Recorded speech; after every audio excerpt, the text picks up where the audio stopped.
and I can't describe your eyes because you have on dark glasses. Of course. Careless of me.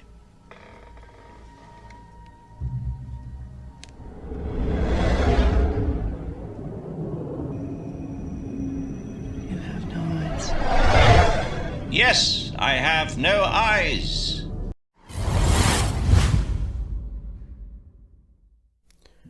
Paul एक उम्रदराज आदमी है और वो London के बाहर एक आलीशान हवेली में रहता है।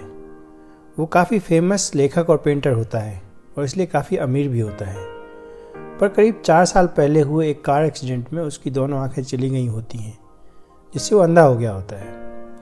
एक्सीडेंट के बाद से पॉल ने कुछ भी नहीं लिखा होता है और अब वो अपनी आखिरी किताब, अपनी जीवनी लिखना चाह रहा होता है, जिसके लिए उसको एक इंटेलिजेंट और स्मार्ट टाइपिस्ट की ज़रूरत होती है, ताकि वो जो बोले वो उसे थोड़े बहुत सुधार के साथ लिख सके। काफ़ी लोगों का इंटरव्यू लेने के बाद पॉल जीन राइडर नाम की लड़की को सेलेक्ट कर लेता है। वो उसकी बातों से और उसके सच बोलने से काफ़ी प्रभावित होता है और इसलिए उसको एक अच्छी सैलरी पर 1 साल के लिए नौकरी पर रख लेता है। जॉब की कंडीशन के मुताबिक जीन को वीकडेज में पॉल के घर में ही रहना होगा और वीकेंड्स में वो लंदन सिटी में अपने घर जा सकती है। पॉल उसे अपने बारे में बताता है कि वो लोगों पर जल्दी भरोसा नहीं कर पाता और इसलिए जीन ऐसा कोई काम ना करे जिससे कि उसका भरोसा टूटे।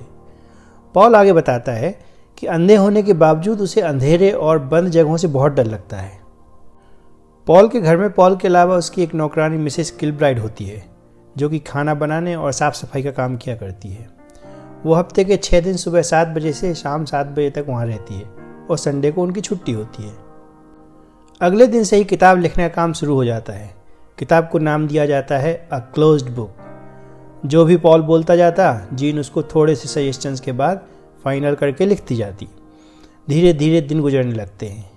जीन पॉल के पूरे रूटीन को अच्छे से स्टडी करने लगती है कि वहाँ कौन कौन आता है, कब सोया जाता है, कब उठा जाता है, कब खाना बनता है, सब कुछ। अपने मीठे बोलने के अंदाज से और मेहनत से काम करने की वजह से वो पॉल का भरोसा पूरी तरह से जीत लेती है। एक वीकेंड पर जब वो अपने घर जा रही होती है तो पॉल उसको लंदन सिटी के म्यूज़ियम से एक फेमस पेंटिंग के बारे में जानकारी लाने के लिए बोलता है और बोलता है कि अगर उस पेंटिंग की कोई पोस्ट कार्ड या पेंटिंग की जिगसॉ पजल मिले तो वो लेके आना। वो उस पेंटिंग के बारे में अपनी जीवनी में लिखना चाह रहा होता है। वीकेंड गुजरने के बाद जब जीन वापस आती है तो उस पेंटिंग का पोस्ट कार्ड और एक जिगसॉ पजल लेके आती है। पॉल दोनों चीज़ें पाकर बहुत खुश हो जाता है। किताब लिखने का काम चलता रहता है, परंतु धीरे धीरे जीन कुछ ऐसे काम करने लगती है जैसे उसके दिमाग में कुछ चल रहा हो, जैसे वो वहाँ कुछ प्लान कर रही हो। इसी सिलसिले में एक दिन अचानक से वो पॉल से पूछे बगैर मिसेस किलब्राइड को पूरे 1 हफ्ते की छुट्टी दे देती है। जब पॉल उसको पूछता है कि उससे पूछे बगैर उसने मिसेस किलब्राइड को छुट्टी क्यों दी, तो वो कहती है कि मिसेस किलब्राइड का बेटा बीमार हो गया था और इसीलिए उसने उन्हें तुरंत जाने की इजाज़त दे दी है। रही बात खाना बनाने की, तो 2 लोगों का खाना मैं बना लूँगी। चूँकि पॉल जीन पर बहुत भरोसा करता है इसलिए वो ज़्यादा कुछ नहीं कहता, पर जीन के दिमाग में कुछ चल रहा होता है। वो अब पॉल की बात मानने का सिर्फ दिखावा करती है, परंतु असल में पॉल जो कुछ भी कहता है वो ठीक उसका उल्टा करती है, जैसे कि वो पॉल से कोई दुश्मनी निकाल रही हो। उस रात जब वो डिनर के लिए बैठते हैं तब पॉल उसको आग में लकड़ी डालने के लिए बोलता है, परंतु जीन आग में लकड़ी की जगह उसकी एक किताब डाल देती है। वो जानती है कि पॉल को अंधेरे से डर लगता है, तो भी वो जानबूझकर डिनर टेबल की दोनों कैंडल्स बुझा देती है। अंधा होने की वजह से पॉल देख नहीं पाता कि वो क्या क्या कर रही है। वो तो बस जो भी जीन कहती उस पर भरोसा करता जाता। अगले दिन पॉल जीन को अपने बुक पब्लिशर दोस्त के ऑफिस में फ़ोन लगाने को बोलता है, तो वो फ़ोन करती है, पर बात करने के बाद पॉल को बोल देती है कि उसका फ्रेंड आउट ऑफ कंट्री गया है और कुछ हफ्तों तक नहीं आएगा। पॉल उसकी बात फिर मान लेता है। अगली सुबह जब पॉल किचन में आता है तो उसे वहाँ मिसेस किलब्राइड मिलती हैं। वो उनसे पूछता है कि वो वहाँ क्या कर रही हैं, उन्हें तो अपने बेटे के पास होना चाहिए था। तो मिसेस किलब्राइड बोलती हैं कि वो अपना कुछ सामान वहाँ भूल गई थी, बस उसी को लेने आई हैं, तो सोचा आप लोगों के लिए नाश्ता बना दूँ। मिसेस किलब्राइड पॉल से टेबल पर रखी जिगसॉ पजल के बारे में पूछती हैं, तो पॉल बताता है कि वो लंदन म्यूज़ियम की फेमस पेंटिंग की जिगसॉ पजल है। पर मिसेस किलब्राइड बोलती है कि नहीं, वो उस फेमस पेंटिंग की जिगसॉ पजल नहीं है, बल्कि वो कोई और ही पजल है। पॉल जब अपनी उंगलियों से उस जिगसॉ पजल को छूता है तो उसे महसूस होता है कि वो वाकई में कोई दूसरी पजल है।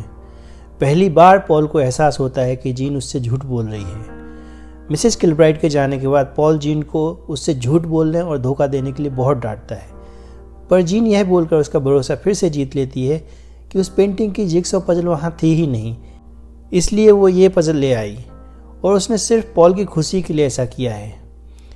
पॉल उसको माफ़ कर देता है और आगे उसका भरोसा ना तोड़ने के लिए बोलता है। सब कुछ ठीक चलने लगता है। पॉल जीन पर फिर भरोसा करने लगता है, परंतु जीन अब भी पॉल के पीछे उसके खिलाफ कोई साजिश कर रही होती है। अगले दिन पॉल के नंबर पर एक फ़ोन आता है जिसको जीन अटेंड करती है और ऐसे बात करती है जैसे कि वो मिसेस किलब्राइट का फ़ोन हो और वो कुछ और दिनों की छुट्टी मांग रही हो, जिसके लिए वो पॉल से पूछकर हाँ कह देती है। पर दरअसल वो मिसेस किलब्राइट का फ़ोन था ही नहीं, वो फ़ोन उसके पब्लिशर फ्रेंड के ऑफिस से आया हुआ था। अगले दिन जीन शॉपिंग करने घर से बाहर गई होती है और पॉल घर पर अकेला होता है। वो घर की सीढ़ियाँ उतरकर नीचे आ रहा होता है तो उसे सीढ़ियों पर किताबें बिखरी मिलती हैं। ऐसे ही जिस रास्ते से वो रोज़ गुजरता है वहाँ बीच में एक कुर्सी रखी होती है जिससे वो टकरा जाता है। ऐसा सब तब हो रहा होता है जबकि उसने जीन को ऐसा बिल्कुल ना करने के लिए साफ साफ बोला होता है और जीन भी उसको प्रॉमिस की होती है कि वो कोई भी चीज़ रास्ते में इधर उधर नहीं छोड़ेगी। पॉल को जीन पर गुस्सा आता है और साथ में शक भी होता है, तो वो अपने पब्लिशर दोस्त को फ़ोन करता है जहां उसे सच्चाई पता चलती है। उसे पता चलता है कि जीन उससे हर वक्त सिर्फ और सिर्फ झूठ बोल रही थी क्योंकि उसका दोस्त आउट ऑफ कंट्री कभी गया ही नहीं था। उसका दोस्त बताता है कि एक दिन पहले उसने पॉल को फ़ोन किया था, तब किसी लड़की ने फ़ोन उठाया था पर पॉल से उसकी बात नहीं हो पाई थी। पॉल को समझ में आ जाता है कि जीन कोई फ्रॉड लड़की है, पर वो उससे सच्चाई जानने के लिए उसका इंतज़ार करने लगता है। जीन जब शॉपिंग से लौट के वापस आती है तो पॉल उसे बताता है कि उसने उसका झूठ पकड़ लिया है। वो उससे पूछता है कि वो ऐसा क्यों कर रही है और वो आखिर चाहती क्या है। जीन को जब एहसास होता है कि अब और झूठ बोलने से कोई फ़ायदा नहीं, तब वो कुर्सी पर बैठे हुए पॉल को एक ज़ोरदार तमाचा मारती है और अपनी सच्चाई बताती है। वो बताती है कि उसका पूरा नाम जीन राइडर रेनॉल्ट है और वो रैल्फ रेनॉल्ट की पत्नी है। राल्फ रेनॉल्ट का नाम सुनकर पॉल चौंक जाता है। राल्फ रेनॉल्ट एक बहुत ही टैलेंटेड उभरता हुआ पेंटर था। वो बहुत सक्सेसफुल होता, पर पॉल के एक रिव्यू ने उसकी ज़िंदगी ख़त्म कर दी थी। पॉल ने राल्फ की बनाई हुई छोटे बच्चों की पेंटिंग पर एक रिव्यू लिखा था कि वो बच्चों की पेंटिंग कम और चाइल्ड न्यूडिटी का प्रदर्शन ज़्यादा है, और ये कि उसकी वो पेंटिंग्स चाइल्ड पोर्नोग्राफी से प्रेरित हैं। इस कारण से पुलिस ने राल्फ का कंप्यूटर जब्त कर लिया था और उसको बहुत बेइज्जत किया था, जिसके चलते आखिरकार राल्फ ने सुसाइड कर लिया था। पॉल जीन से सॉरी बोलता है और कहता है कि उसका राल्फ को नीचा दिखाने का कोई इरादा नहीं था और राल्फ की मौत के लिए वो जिम्मेदार नहीं है, पर जीन उसकी एक नहीं सुनती। वो जानती है कि पॉल को अंधेरे और बंद जगहों से डर लगता है और ऐसी जगह बंद कर देने मात्र से वो घबराहट से मर जाएगा।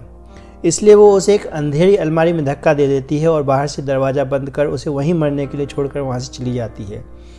उसका बदला पूरा हो चुका होता है, परंतु वो कोई कातिल नहीं थी, इसलिए वो पॉल को बचाने के इरादे से बीच रास्ते से वापस आती है। पर जब वो वहाँ पहुँचती है तब तक पॉल उस अलमारी से बाहर निकल चुका होता है और अपनी पिस्तौल के साथ वहाँ खड़ा हुआ होता है। वो जीन को धमकाता है और उसे घुटनों पर बैठने के लिए बोलता है। जीन जब डर के घुटनों पर बैठ जाती है तब पॉल उसको समझाते हुए बोलता है कि उसके रिव्यू की वजह से राल्फ ने सुसाइड नहीं किया था, वो चाइल्ड अब्यूज़ करता था, इसलिए जब उसका लैपटॉप पुलिस ने जब्त किया तो बदनामी और जिल्लत से बचने के लिए उसने सुसाइड किया था। पॉल कहता है कि वो राल्फ की बच्चों की पेंटिंग में चाइल्ड पोर्न की झलक सिर्फ इसलिए देख पाया क्योंकि यह सिर्फ राल्फ की कमजोरी नहीं थी, बल्कि उसकी भी यही कमजोरी थी। पॉल आगे कहता है कि अगर उसे अब भी लगता है कि राल्फ सिर्फ उसके रिव्यू की वजह से मर गया है तो वो उसे गोली मार दे। यह कहकर वो पिस्तौल जीन को दे देता है, पर जीन उसकी बातें सुनकर उसको माफ़ कर चुकी होती है, इसलिए वो उसको कुछ भी नहीं कहती और चुपचाप उठकर वहाँ से चली जाती है। परंतु पॉल को अब एहसास हो चुका होता है कि हालांकि उसका रिव्यू पूरी तरह सच था, पर यदि उसने वो रिव्यू ना लिखा होता तो शायद राल्फ ने सुसाइड ना किया होता, और इसलिए जीन के जाते ही घर की सारी बत्तियां बुझा दी जाती हैं और गोली चलने की एक ज़ोरदार आवाज़ आती है। पॉल ने इस जीवन से खुद को आज़ाद कर लिया था और मूवी यहीं समाप्त हो जाती है। चैनल को सब्सक्राइब करना मत भूलिएगा, वीडियो को लाइक करें और वीडियो कैसी लगी हमें कमेंट करके जरूर बताएं। चलिए फिर मिलते हैं नेक्स्ट वीडियो में एक नई मूवी के साथ। तब तक आप अपना और अपनों का ख्याल रखिए, सुरक्षित रहिए।